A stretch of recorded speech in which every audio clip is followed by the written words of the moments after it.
President Muhammadu Buhari came to office raising high hopes, and Nigerians' expectations from his administration were equally high.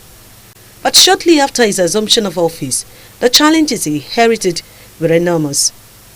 One of those challenges came from workers in most states threatening to dine toes following the inability of governments to pay salaries. Nigeria is facing dwindling revenue from oil and huge debts, which had led to a situation where workers at the federal and state levels are being owed salaries for many months, prompting calls for a quick resolution of the matter to prevent government activities from grinding to a halt.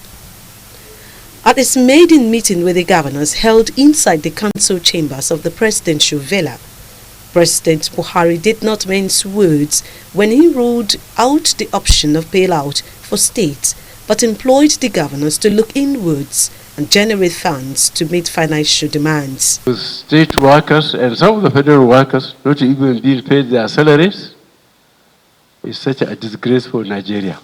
Few days later, the Accountant General of the Federation told newsmen at the State House that the President approved the bailout from the excess crude account. About $1.7 billion. This, however, brought relief to most states, but questions were asked on why the excess crude account should become the option of last resort.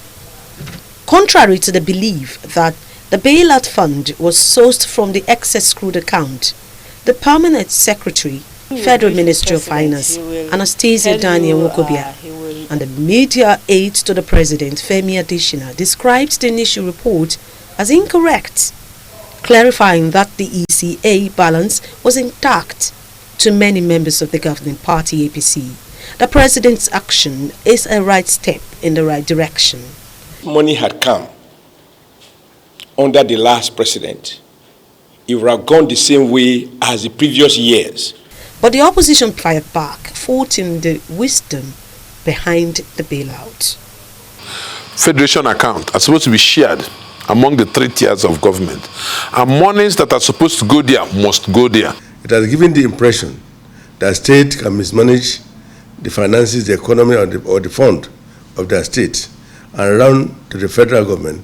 Yet, the issue of constitutionality or otherwise of the presidential initiative has been raised in many quarters.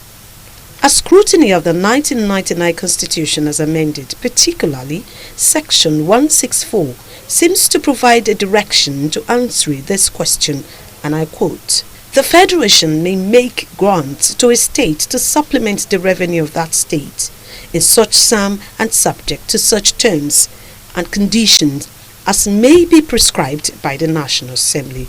End of quote. Section 164 clearly empowers the federal government to do what they did. That's to give grants to states or local governments. But that section clearly says the National Assembly must prescribe the way and manner. Section 164, because there are, however, concerns for how long will the federal government continue to bail out the states, especially if the economy doesn't record a significant improvement as soon as expected. When will the state wake up and shore up their internally generated revenue, IGRBs? Questions begging for answers. Ijeoma Osamor, AIT News,